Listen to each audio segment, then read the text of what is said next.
শম্ভুগঞ্জ ময়মনসিংহের একটি অতি পরিচিত এবং গুরুত্বপূর্ণ বাণিজ্যিক কেন্দ্র, যা ব্রহ্মপুত্র নদের পূর্ব তীরে অবস্থিত।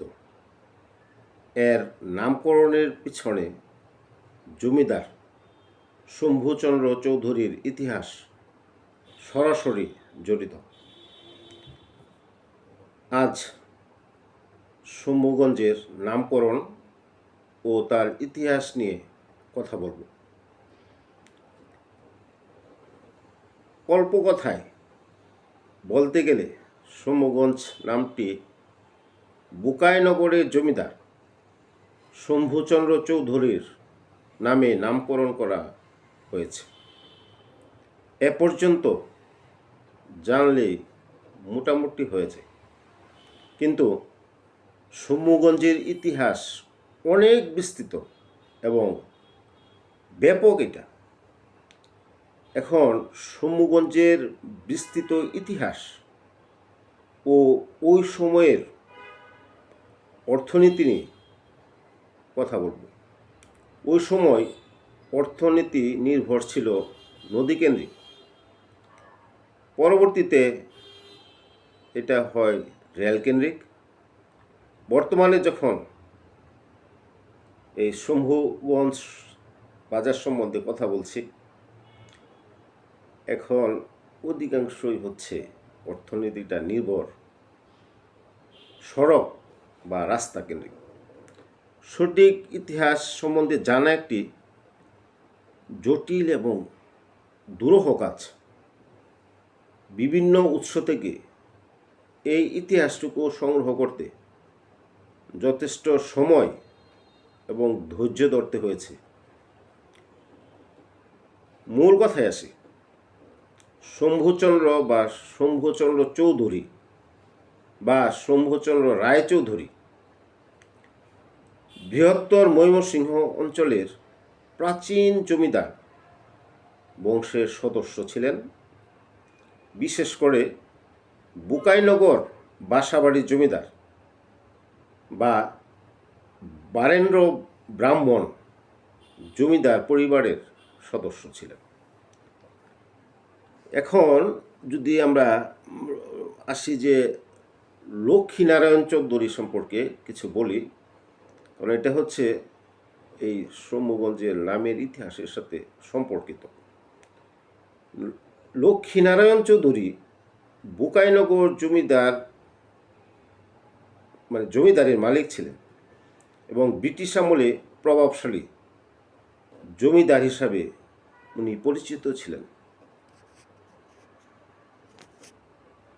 বুকাইনগর বর্তমানে গৌরীপুর বা ঈশ্বরগঞ্জ এই এলাকাটি বর্তমানে এটা তার অবস্থান। এই লক্ষ্মীনারায়ণ চৌধুরী ছিলেন মুক্তাগাছার মূল জমিদার শ্রীকৃষ্ণ আচার্য চৌধুরীর কনিষ্ঠ পুত্র শিবরামের শাখা। যারা এই সম্বন্ধে অবগত আছেন, যারা ইতিহাস সম্বন্ধে জানেন, তারা এই শ্রীকৃষ্ণ আচার্য চৌধুরীর কনিষ্ঠ পুত্র সম্পর্কেও অনেকের ধারণা আছে। শম্ভুচন্দ্র সেই শাখারই উত্তরাধিকারী। তাই শম্ভুচন্দ্র মুক্তাগাছার আচার্য বংশের সাথে ঘনিষ্ঠভাবে যুক্ত, কিন্তু সরাসরি মুক্তাগাছার কাটানি জমিদার বাড়ির তিনি নন।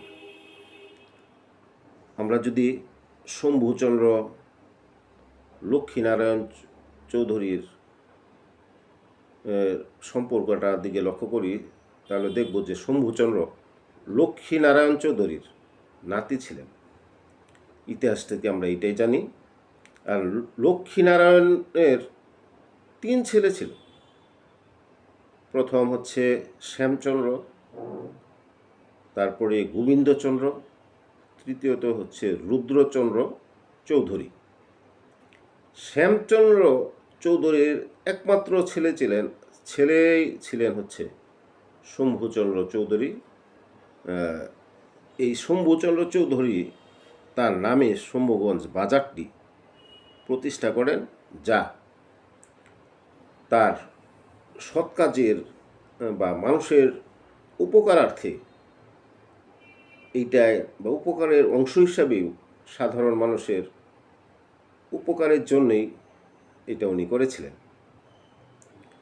এখন যদি আমরা ব্যবসা বাণিজ্যের দিকে লক্ষ্য করি, যে তৎকালীন সময়ে ব্রহ্মপুত্র নদের মাধ্যমে নৌপথে ঢাকা এবং অন্যান্য অঞ্চলের সাথে ব্যবসার মূল কেন্দ্রই ছিল এই শম্ভুগঞ্জ ঘাট।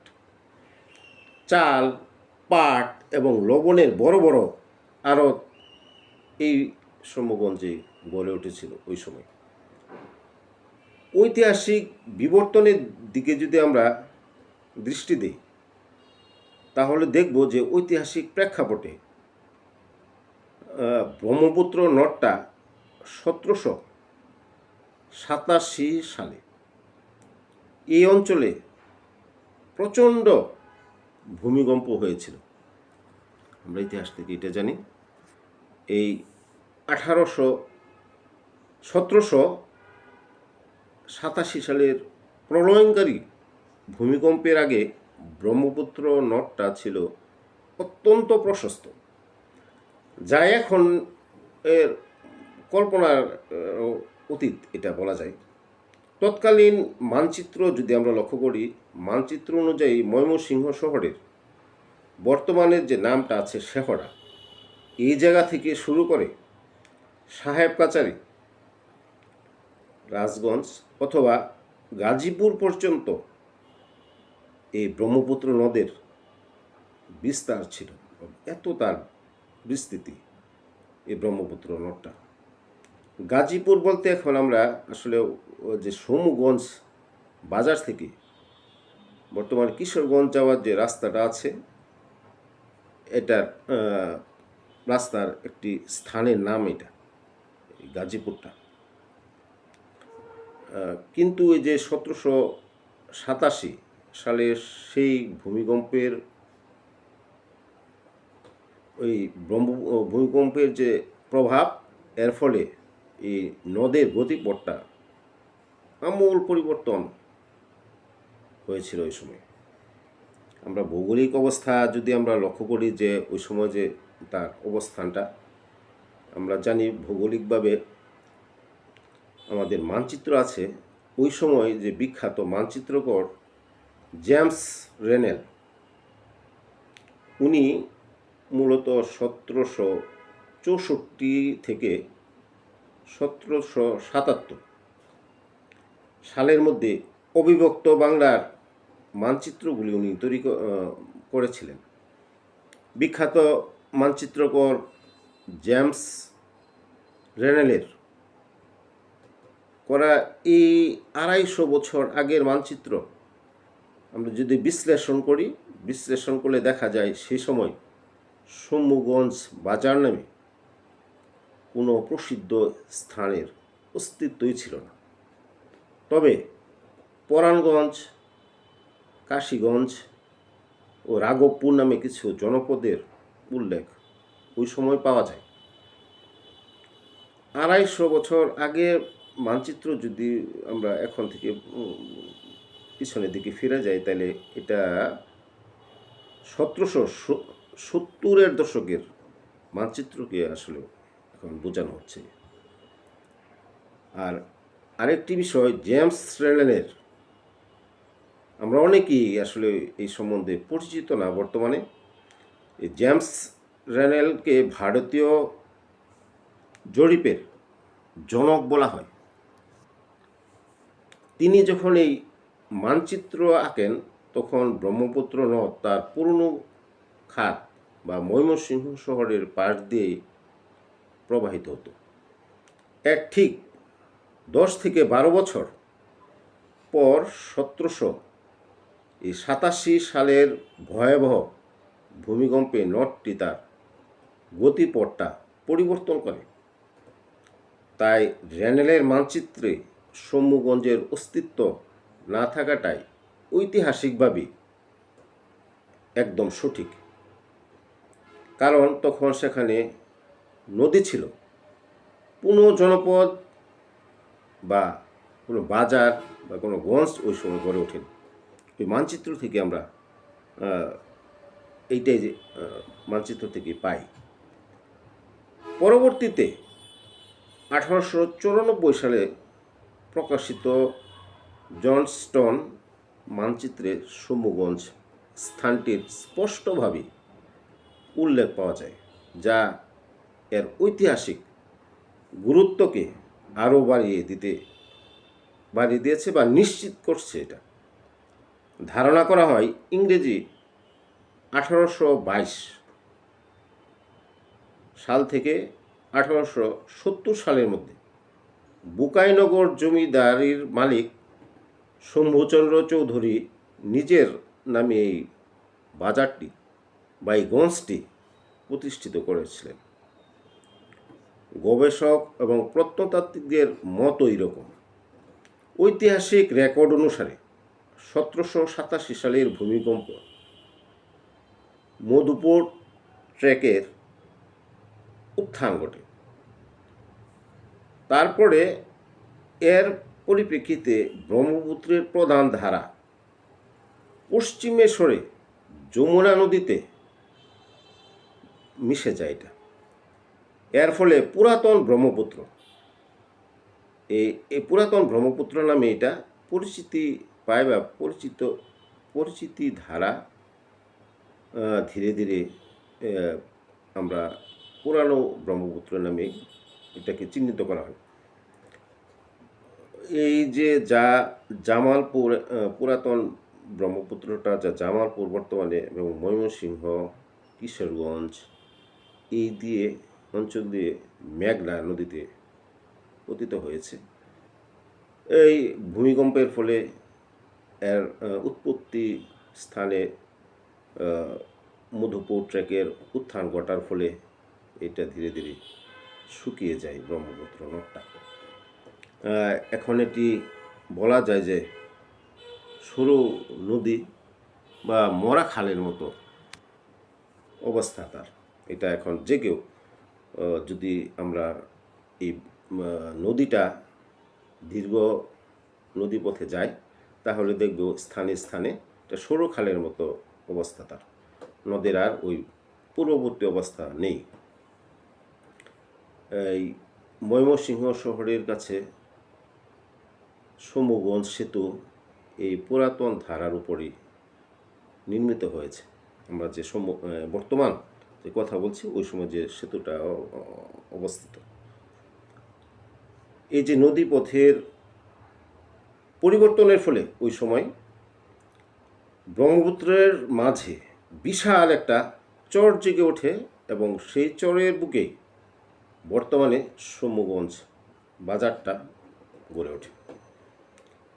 তার পরবর্তীতে যদি আমরা লক্ষ্য করি যে চর জেগে ওঠার প্রাথমিক পর্যায়ে ওই অঞ্চলের জেলেরা, মাঝি এবং কৃষকদের ছোট ছোট গ্রাম বা পাড়া ওইখানে তৈরি হয়।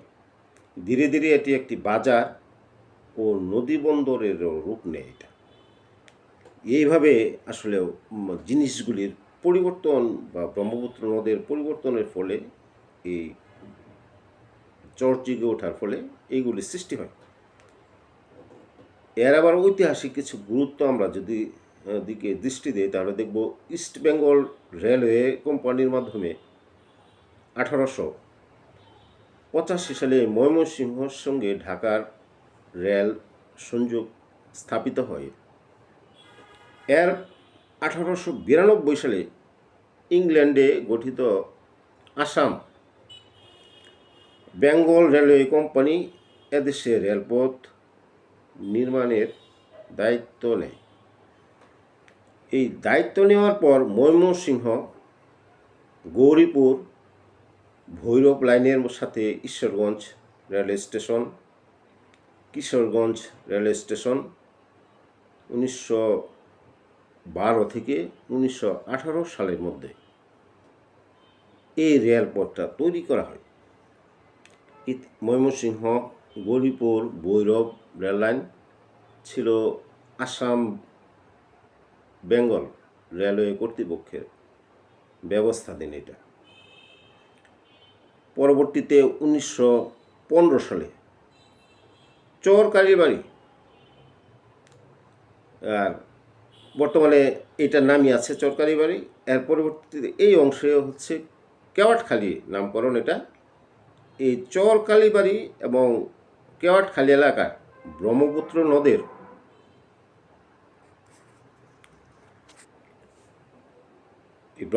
নদের উপর রেলওয়ে সেতুটি নির্মিত হয়, যা আমরা এখন লক্ষ্য করি বা যা রেল চলাচল করে এখন,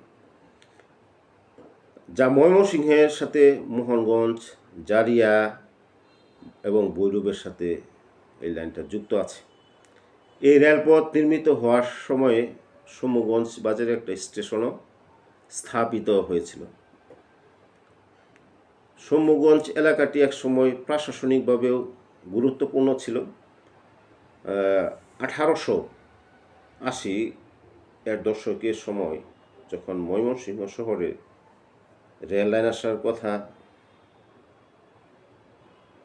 বা রেল লাইন শুরু হওয়ার কথা ছিল, তখন বিকল্প হিসাবে এই সমগঞ্জ হয়ে যাতায়াতের পরিকল্পনাও করা হয়েছিল।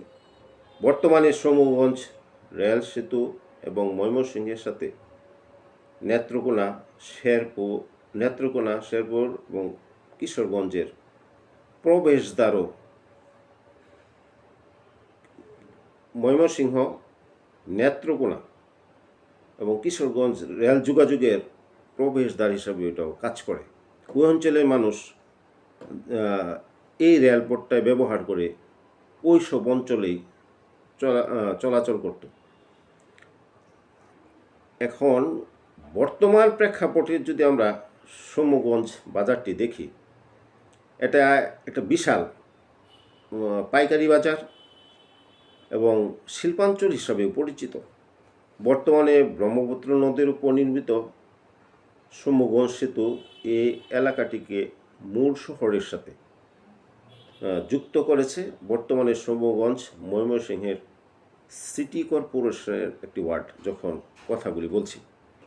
ব্রহ্মপুত্র নদীর পূর্ব পাড়ে ময়মনসিংহ থেকে কিশোরগঞ্জ, শেরপুর অঞ্চল, নেত্রকোনা, সিলেট, চট্টগ্রাম যাতায়াতের প্রধান সড়কের সংযোগস্থল হচ্ছে এই সমগঞ্জ বাজার।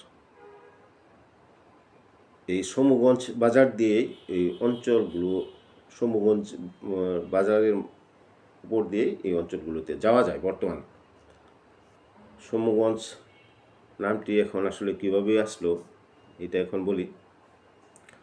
সমগঞ্জের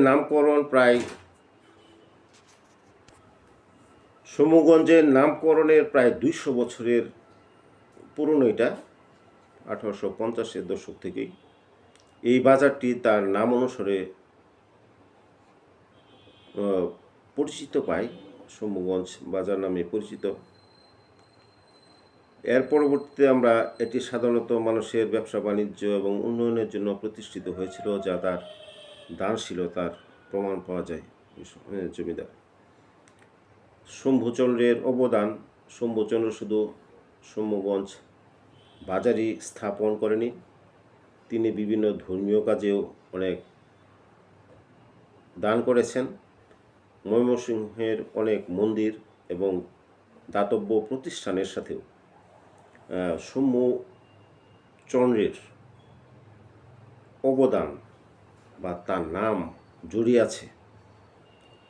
আমরা একটা লোক কথা বনাম একটা বাস্তবতার দিকে লক্ষ্য করব, যা লোককথা হিসেবে পরিচিত। জনশ্রুতি আছে শম্ভু নামক একটি হাতি ছিল, তার নামে অর্থাৎ শম্ভু হাতির নামে সমগঞ্জ নামকরণ হয়েছে, এরকম জনশ্রুতি আছে। বিষয়টি আসলে এরকম না, জনশ্রুতি এটা লোকমুখের কথা, বিষয়টা আসলেও ভিন্ন। ওই মানুষের এই জমিদারের আমলে, বিশেষ করে মুক্তাগাছা গরিপুরে জমিদারদের মধ্যে হাতি পোষা বা হাতির লালন পালন করা বা হাতিতে ভ্রমণ করা এই জমিদারদের একটা আভিজাত্যের প্রতীকই ছিল ওই সময়। শম্ভুগঞ্জের এই যে জমিদার শম্ভুচন্দ্র নিজেই এই বাজারটা প্রতিষ্ঠিত করেছিলেন, এইটাই হচ্ছে ইতিহাস, এইটাই হচ্ছে সঠিক। হতে পারে তার প্রিয় হাতির নামও শম্ভু ছিল, অথবা এটা হতে পারে লোকমুখে জমিদার এবং হাতির নাম মিশে গিয়ে এই গল্পের বা এই জনশ্রুতির সৃষ্টিও হতে পারে। কিন্তু দাপ্তরিক যে কাজগুলি আছে, ঐতিহাসিক যে নথিগুলি আছে, এটিকে শম্ভুচন্দ্র রায়চৌধুরী প্রতিষ্ঠিত গঞ্জ বা বাজার হিসেবে উল্লেখ করা আছে। অনেকে বিষয়গুলি অনেক ক্ষেত্রে ভিন্নতার বা জনশ্রুতিকে অনেক সময় বললেও বাস্তবতা হচ্ছে এই শম্ভুচন্দ্র চৌধুরী গঞ্জটি প্রতিষ্ঠিত করেন। জমিদারের এই হাতিপ্রীতি বা সুসং, দুর্গাপুরের বিখ্যাত হাতিখেদা বা হাতি ধরার যে উৎসব ওই সময় ছিল নিয়ে অনেক চাঞ্চল্যকর তথ্য আছে। যে হাতির কথা, এরকম চাঞ্চল্যকর তথ্য যে ওই সময় যে পোষা হাতিগুলি ছিল, ওই সময় ওগুলি হাতিগুলি মানুষের কথা শুনত, বা হাতির সাথে জমিদারদের একটি গভীর সম্পর্ক ছিল। জমিদাররা তাদের প্রিয় হাতির নাম অনেক সময় নিজের নামের সাথে মিলে বা ঘাটের নাম রাখতেন। যেমন শম্ভুচন্দ্র তার প্রিয় হাতির নাম শম্ভু রাখতে পারেন। আবার অনেক সময় জমিদারদের হাতি যখন কোনো হাট বা গঞ্জের ভিতর দিয়ে যাতায়াত করতো, মানুষ বলতো শম্ভু জমিদারের হাতি আসছে বা শম্ভুর হাতি যাচ্ছে। এরকম মানুষ, এটা স্বাভাবিক, মানুষ এরকম সংক্ষেপে বলে। এইটাই আমাদের এই অঞ্চলের মানুষের একটা রেওয়াজ, রীতি প্রচলিত আছে। সংক্ষেপে বলা যে জমিদারের হাতি আসছে বা শম্ভুর হাতি আসছে, এরকম। কালের বিবর্তনের সাধারণ মানুষের এই যে কালের পরিবর্তন, লোকমুখের কথা, জনশ্রুতি, এগুলির ফলে এই বিবর্তনের মাধ্যমে মানুষের মুখে জমিদার শম্ভুচন্দ্র গৌণ হয়ে গিয়ে তার বিশাল দেহে হাতি শম্ভু বেশি জনপ্রিয় হয়ে উঠতে পারে। জমিদারদের ইতিহাসে হাতির গুরুত্ব ছিল অপরিসীম। শম্ভুচন্দ্র রায়চৌধুরী জমিদার যখন শম্ভুগঞ্জে বাজার বা ঘাটে আসতেন, তিনি তার এই রাজকীয় হাতিতে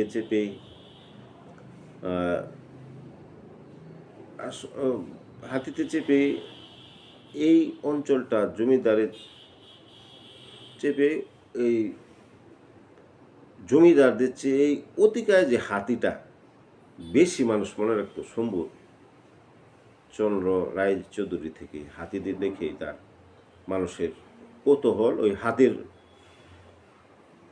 শম্ভুচন্দ্র রায়চৌধুরীর গৌণ হয়ে গিয়ে এই হাতির অতিকার হাতিটিকেই বেশি মনে রাখত, এবং অনেকের কাছে এটি শম্ভু হাতির গঞ্জ এরকমও লোকমুখে অনেক ছড়িয়ে পড়ে। এগুলি আসলেও বিভিন্ন জনশ্রুতি থেকে, বিভিন্ন গ্রন্থ থেকে, বিভিন্ন লোকগাথা থেকে এইগুলি আসলে পাওয়া যায়। তবে মূল নথিপত্রে এটি শম্ভুচন্দ্র রায়চৌধুরী নামেই নিবন্ধিত। আচার্য থেকে রায়চৌধুরী কিভাবে আসলো? আমরা যদি লক্ষ্য করি, অনেকে মনে প্রশ্ন জাগতে পারে যে আদি পুরুষ ছিলেন আচার্য চৌধুরী, তবে শম্ভুচন্দ্রের নামের মাঝে রায়চৌধুরী, এটা কীভাবে? অনেকের প্রশ্ন আসে। তৎকালীন সময়ে ব্রিটিশ বা নবাবী আমলে বিশেষ সম্মানসূচক উপাধি হিসাবে অনেকে জমিদারকে রায় বা রায় বাহাদুর উপাধি দেওয়া হতো। এই নবাবী আমলে এই উপাধি অনেক জমিদারকে দেওয়া হতো। শম্ভুচন্দ্র তার কাজের স্বীকৃতি স্বরূপ বা পারিবারিক উত্তরাধিকার সূত্রে এই রায়চৌধুরী উপাধিটি ব্যবহার করতেন, যা তার শাখার একটি স্বতন্ত্র বৈশিষ্ট্য বা পরিচিতি বহন বা করত বা ওই সময় তৈরি হয়েছিল। বংশের দ্বারা যদি আমরা আছি সংক্ষিপ্তভাবে, এই বংশটি বারেন্দ্র ব্রাহ্মণ জমিদার পরিবারের অংশ, যারা ময়মনসিংহের বিভিন্ন এলাকা যেমন গোলকপুর, ভবানীপুর, গোবিন্দগঞ্জ, শ্যামগঞ্জ, ঈশ্বরগঞ্জ এই অঞ্চলটায় জমিদারি পরিচালনা করতেন। নামগুলো প্রায়ই তাদের বংশের সদস্যদের নাম থেকে আসছে। মূল জমিদার হচ্ছে লক্ষ্মীনারায়ণ চৌধুরী, বোকাইনগর বাসাবাড়ি স্টেটের মালিক ছিলেন। উনার পুত্র শ্যামচন্দ্র চৌধুরী, শ্যামচন্দ্র চৌধুরীর পুত্র শম্ভুচন্দ্র চৌধুরী, একমাত্র পুত্র শম্ভুগঞ্জের প্রতিষ্ঠাতা। তারপরে আমরা তার পরবর্তী বংশধরদের বিস্তারিত তথ্য ইতিহাস থেকে কম পাওয়া যায়, কারণ এই শাখাটি মূলত বুকাইনগর এবং গৌরীপুর এলাকার সীমাবদ্ধ ছিল। এই বংশের অন্যান্য শাখা যেমন গোলকপুর, ভবানীপুর আরও জমিদারি ছিল, কিন্তু শম্ভুচন্দ্রের সরাসরি লাইনটি শম্ভুচন্দ্রের সাথে সবচেয়ে যুক্ত। শম্ভুগঞ্জের ইতিহাস শম্ভুচন্দ্র চৌধুরীর বাণিজ্যিক দূরদর্শিতা ও জমিদারি আমলের উন্নয়নের একটা বৃহৎ সাক্ষ্য বহন করে।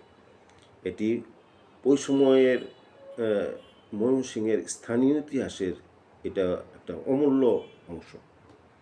শম্ভুচন্দ্র শাসনামল এবং তার প্রভাবের দিকে আমরা লক্ষ্য যদি করি, তাহলে দেখব যে শম্ভুচন্দ্র যখন জমিদারি দায়িত্ব পান, তখন জমিদাররা কেবল কৃষি নির্ভর ছিলেন ওই রকম না, তারা ব্যবসা বাণিজ্য প্রসারিত করেছিলেন বা প্রসার ঘটেছিল ওই সময়। ব্রহ্মপুত্র নদেরও একটা গুরুত্ব আছে। শম্ভুচন্দ্র বুঝতে পেরেছিলেন যে ব্রহ্মপুত্র নদীর তীরের এলাকাটি ব্যবসার জন্য কৌশলগতভাবে গুরুত্বপূর্ণ, যেহেতু সেটা নদীকেন্দ্রিক ওই সময়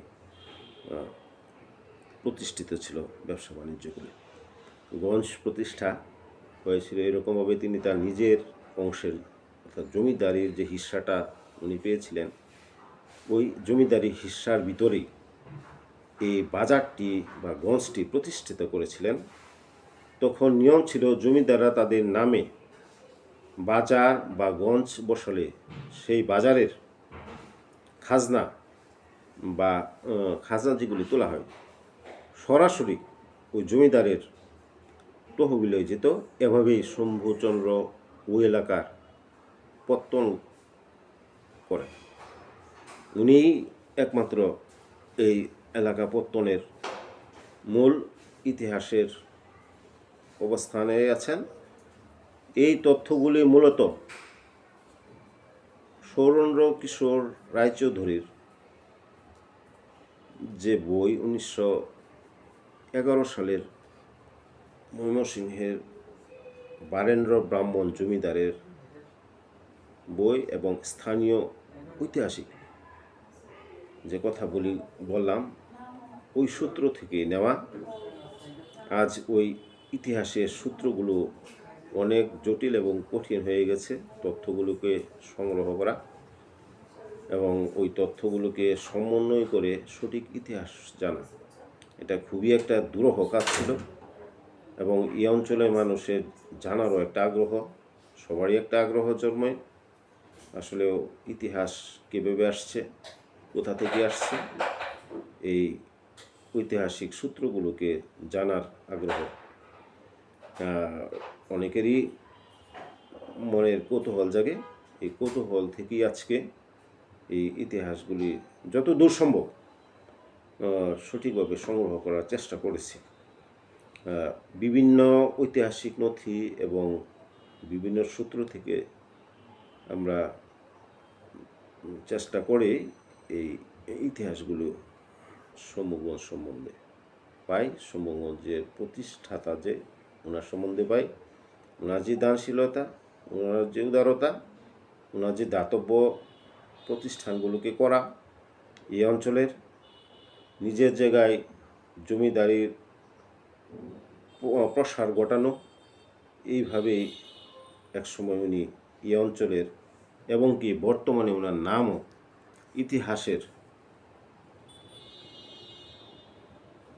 ইতিহাসে আমরা আজও ওনার নামকে বহন করি।